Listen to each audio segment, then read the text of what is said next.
So I want to just start off by saying it's taken me a while to make this video. I have so many reasons it's been delayed, um, and I guess I'll just talk about a couple of them before I get into it. But this is number 3, the third part of uh, a buffet of miracles.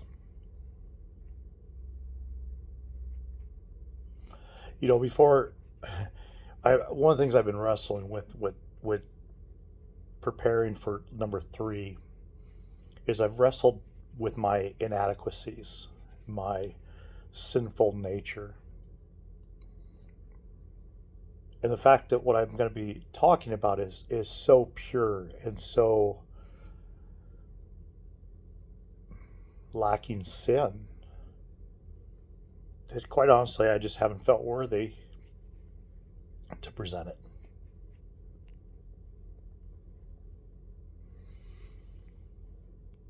I was just looking for the right day, or maybe get myself cleaned up, say or do the right things that I might be in a position where I felt worthy of presenting this part of the story.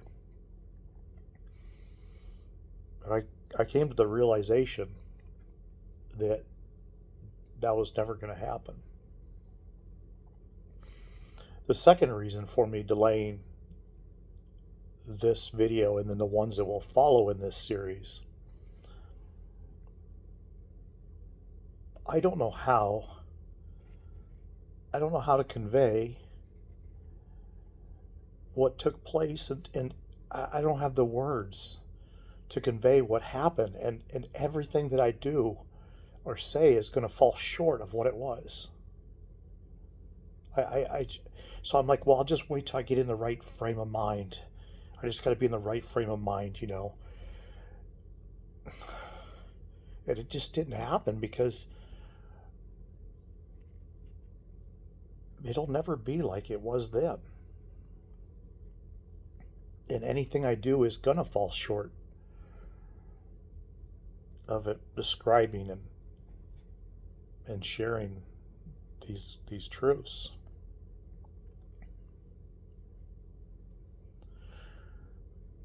And then there's the last reason.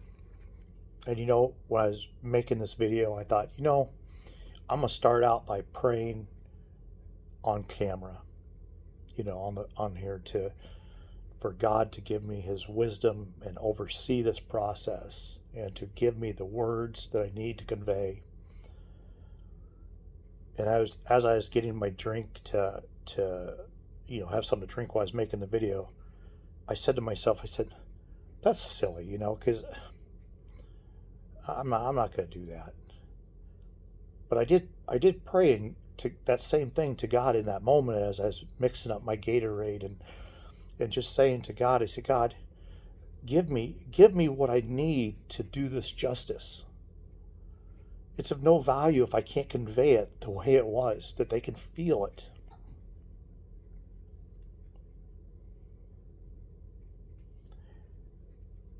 And God laid upon my heart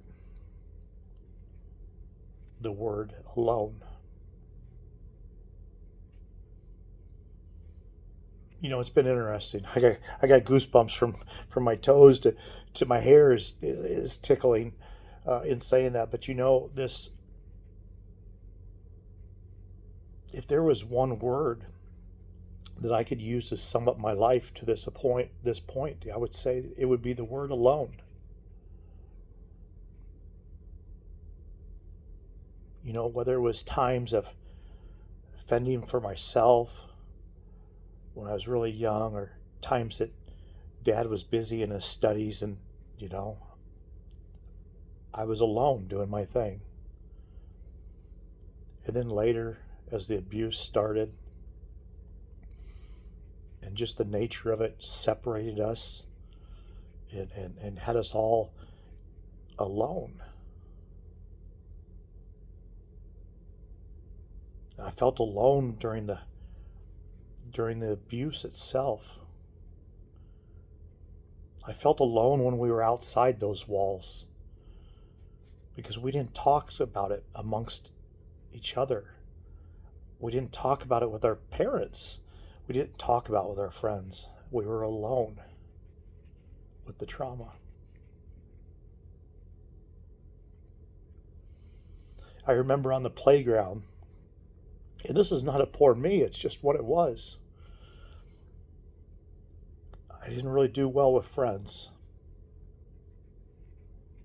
And so, as I'm sitting on the playground watching all the other children play and not being picked for any of the activities, I was alone.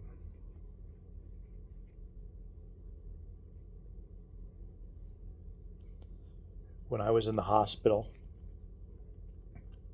first time for getting my treatment for my mental health, I was alone. And when Dad finally killed himself, without a doubt, I was alone.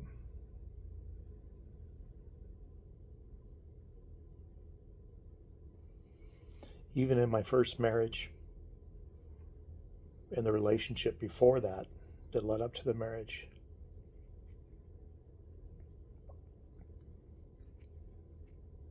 and I repeated the patterns that I had been taught by my father. And after those periods of abuse, I felt very alone. Very alone. When I got divorced and my kids went to go live with their mother, I was very alone.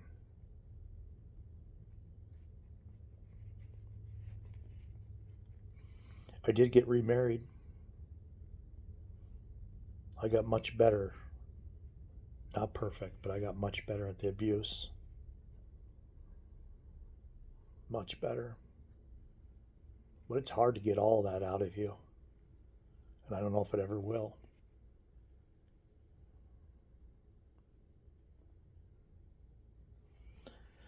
My wife has been at her job for 28 years, and about 16 of them I've experienced.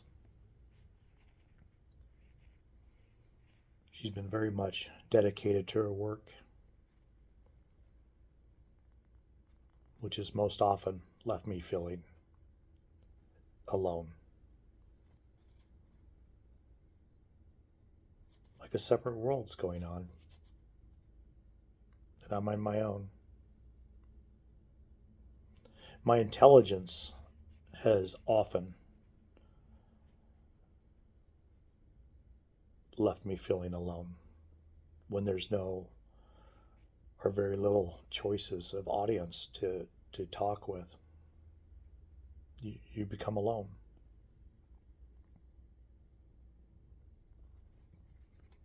When your lifestyle is different than other people's lifestyle. And I'm specifically talking about keeping up with the Joneses. And you refuse to. Well, you're alone. I'm thinking about all the times the alcohol, that I was abusing alcohol, abusing the drugs.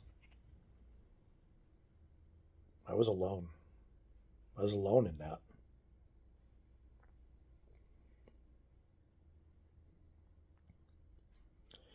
And so, too, in this story that I'm going to tell you about,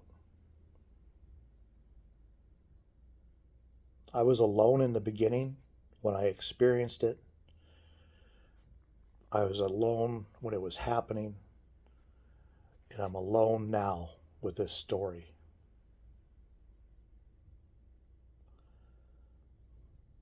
If you would have asked me about the story that I'm going to share, if you would have asked me beforehand, hey,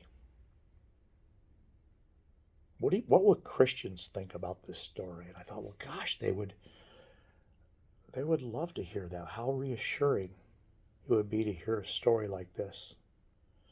about the powerfulness of our God.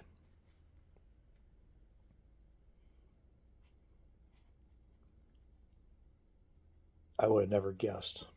I would have never guessed that it would be rejected, dismissed, justified, minimalized, and that God was put in a box by those who I thought loved him the most.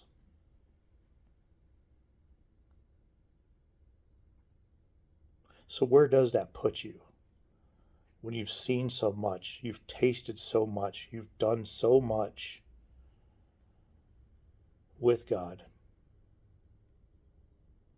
that you come back and nobody cares of your story.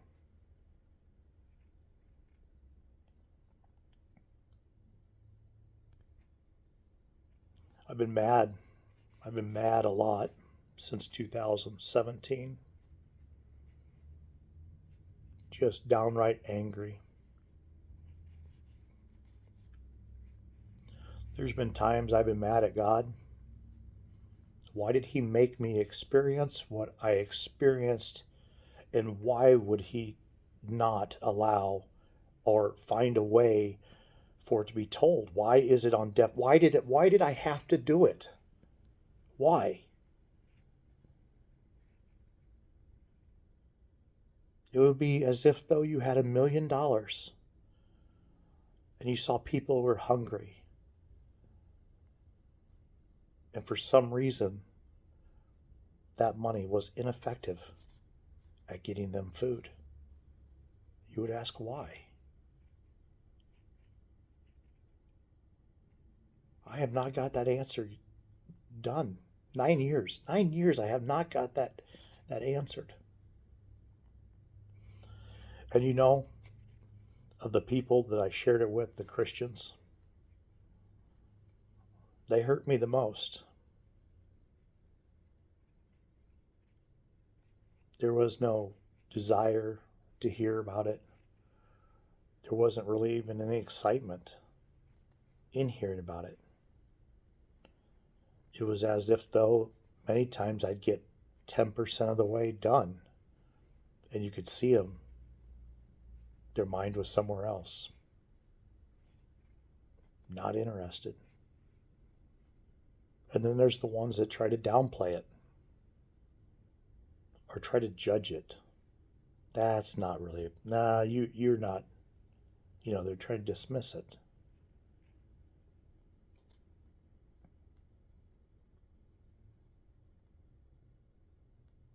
I would say that even somewhat in my closest circles, it has not received the weight that it carries.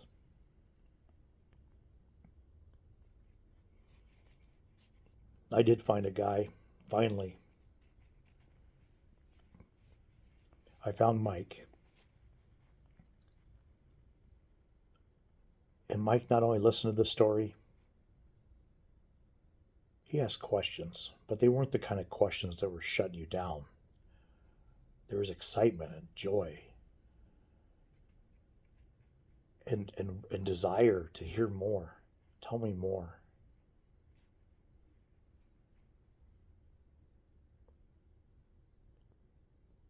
This whole thing,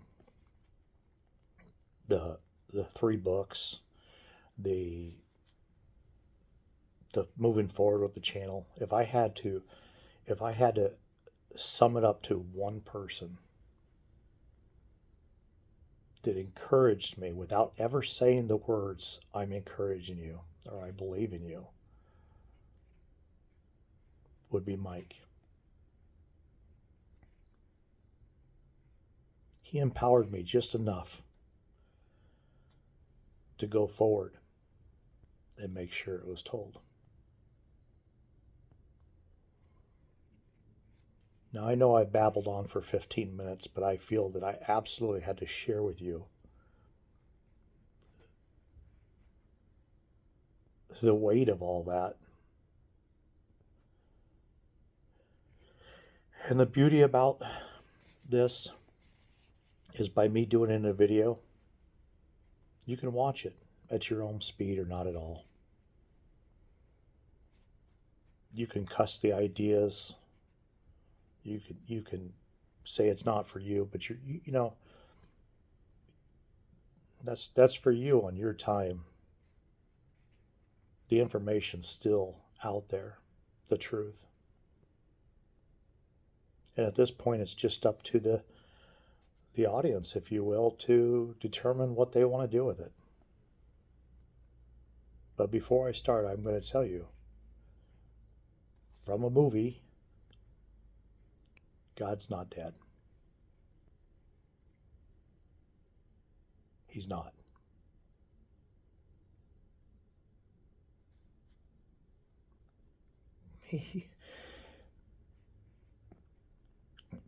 Before everything, he was there. And he's here now. And our chapters will be completely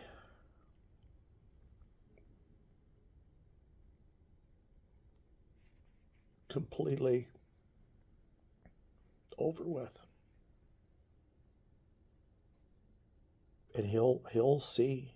He knows what's going on then. He also knows what's going on with your children and your grandchildren, your great grandchildren.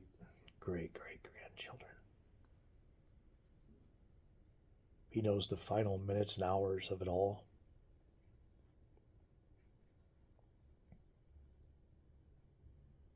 Yeah, he hasn't gone anywhere.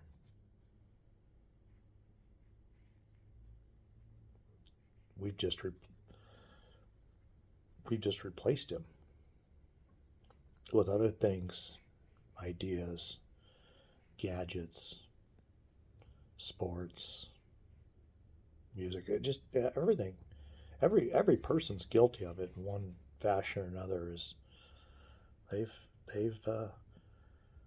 wrapped God up in a little bitty box, like something you might put an engagement ring in. And to be respectful, we put a little bow on top of it. And we just set it. Maybe we put it in our china hutch, or a nightstand, or a dresser. Maybe there's a little shelf in the bathroom where you get ready every morning. And that's where we keep God.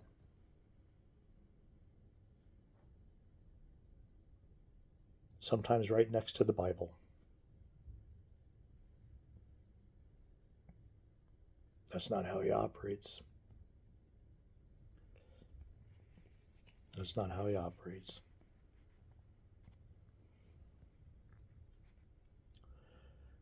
So this story is unbelievable. Okay. If I had not experienced it, I would be a naysayer. I would most definitely have a hard time absorbing all of it. But I'm telling you right now, every last bit of it is true. So we're going to go to the night of when the ventilator was pulled out. You know, there's some nights, some days, some nights in your life that you remember for forever. And I'm sure you can think of ones that you've had. Maybe you had something weighing on your heart and you slept, but not really. You just tossed and turned and processed it. And that night is stuck in your mind forever. Well, that's what happened to me here this night. Will forever be cemented in my mind.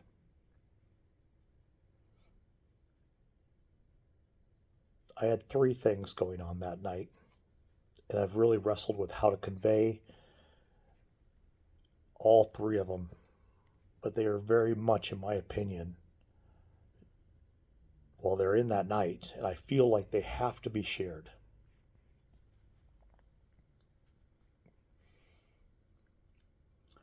See, I thought this was the only time I'd been put on a ventilator, but I found out from my ex-wife that actually I had been put on a ventilator at least one other time. I have no memory of it. But when you come off a ventilator for that long of a period of time, when man has made you breathe, God has been taken out of the equation, and the machinery devised by men was what was doing the breathing for you. It's a bit much. When it stops, then you have to do it again. I hour after hour after hour, I did not sleep that I know of that night. I was absolutely terrified because if I didn't breathe, it wasn't happening. Every single breath that night, I remember when I took it, it's because I willed it to be. And I willed every exhale to be. Not like you're doing right now where you're not thinking about it. No. I remember one time the nurse came in. It was probably 3 o'clock in the morning. And I was asking her because I didn't know, and I was telling her, I'm like, I I'm having to breathe. Like my automatic breathing thing doesn't work. And I said, I've been spending this whole time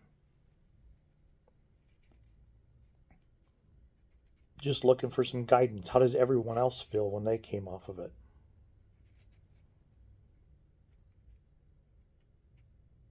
And I told her what was the problem. I told her I was afraid to die. That if I was to close my eyes and stop breathing, would I just die? I felt I would.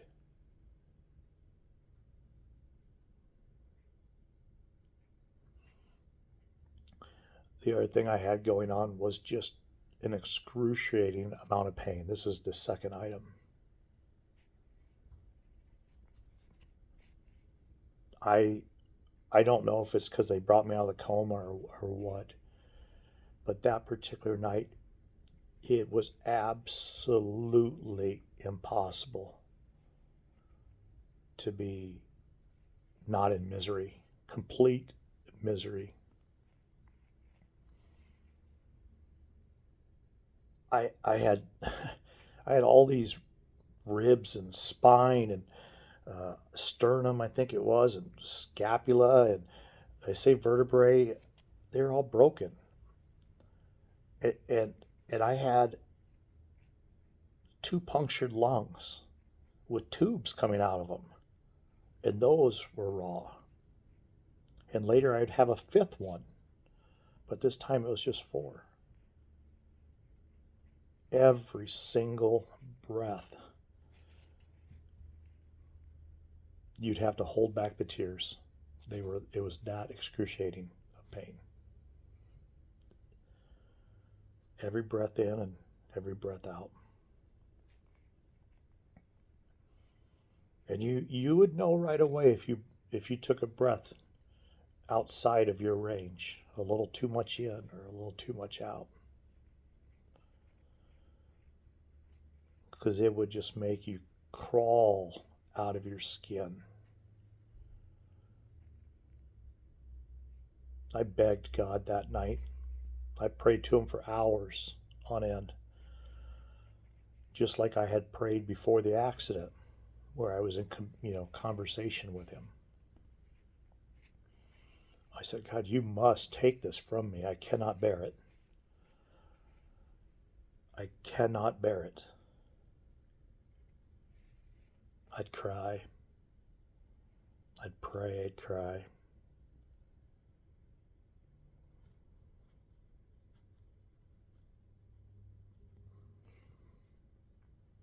It got so bad.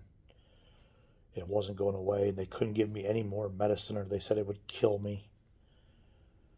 They kept promising that the doctor would be just in another couple hours, and that couple hours never happened. And I just laid there in misery. And eventually, my prayers to God, I quit begging Him to make the pain go away. And I started begging Him to take my life.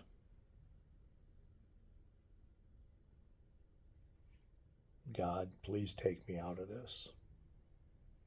End my life right here and now, so that I don't have to suffer another moment of this.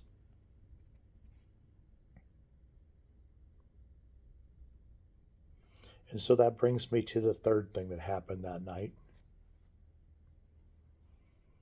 And I got just chills going crazy through me right now. I don't know how it started. I don't have a memory of it. Maybe it was right after my pleads for hours on ends for God to take my life.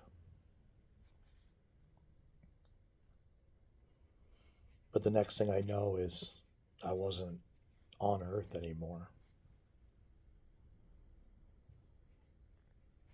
And it wasn't a near death experience either, because I've had a lot of those. This was different. And I saw a man, and it was on a beach, and he was coming towards me, and I felt incredible shame. I felt as if though I didn't live up to his standard. I felt not worthy. I felt lower than low can be. Like I could have not wanted nothing more than to hide from this experience, because I was lacking, truly lacking to be there.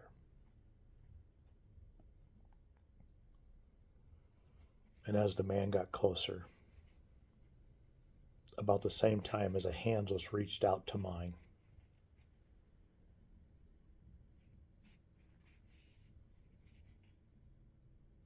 all the guilt and shame, all of it, all the not worthy, all of it just disappeared.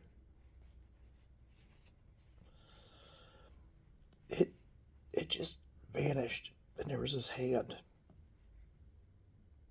in the face. And there weren't words. There weren't words they weren't words as humans speak words. These are conversations that was spirit to spirit, being to being. And so the words that did come in, they came more in as color, like they came in as a feelings, and I don't know, it was just so much more than we have here.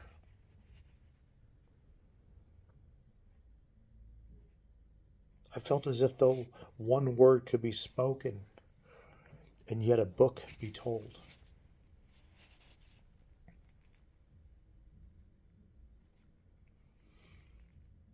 And I got to hang out with him. It felt like forever. There was no concept of time. There was no remembering that I was somewhere else, that I was in a hospital bed. There was none of that. That was it. And I know I've said different words over the years, and I hope that I convey enough of them to let you know what it felt like.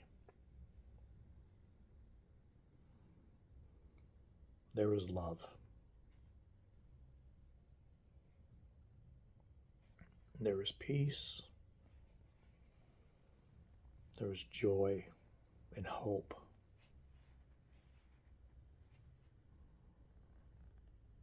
There was presence, not of gifts. There was a presence.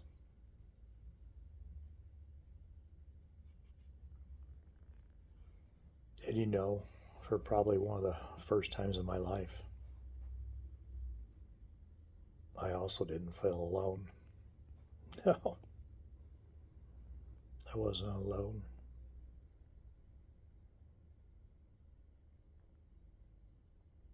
It was the most wonderful,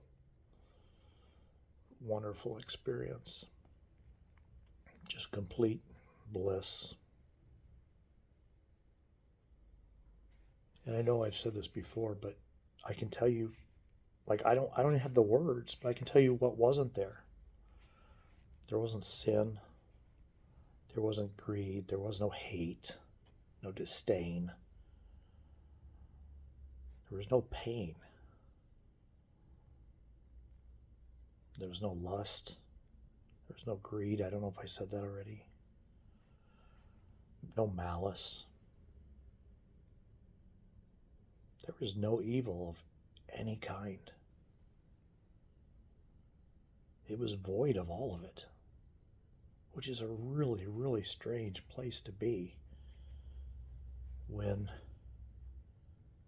that's your whole life. That's around you everywhere. And now in this moment, it's gone and it's been replaced.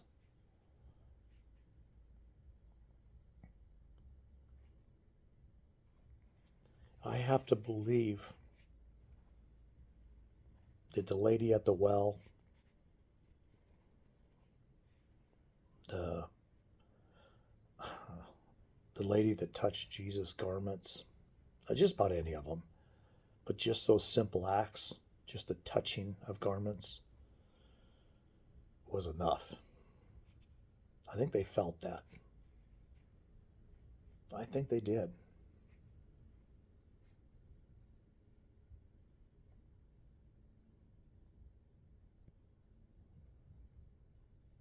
I would even go so far as to say that the one gentleman on the cross next to Jesus, I bet he felt it too.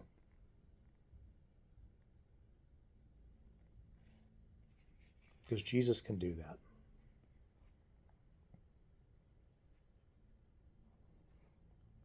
He can do that.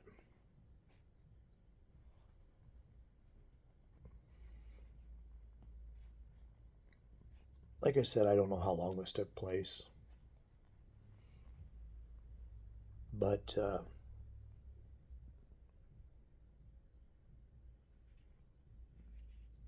as I was coming back to this world, I was so sad.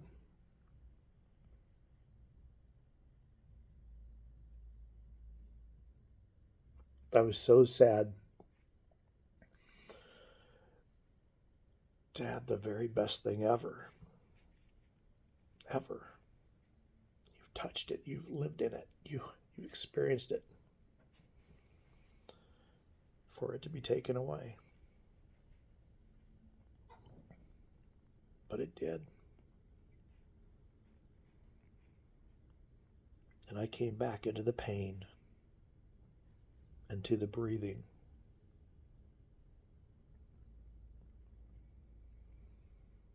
But this is not all of the story.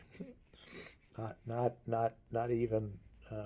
even beginning to be the story. You know, it's funny. Sorry, I'm gonna get off that moment for a moment. But you know, I think most people will be like, "Oh yeah, that's such a miracle. Yeah, he was in that car accident. He had these injuries, and look, man, he's doing good." And I'm like, that that is that is a small portion of the experience. That's like 1%. And what I want to start sharing, and will be sharing in future videos of this series, is what the other 99% was.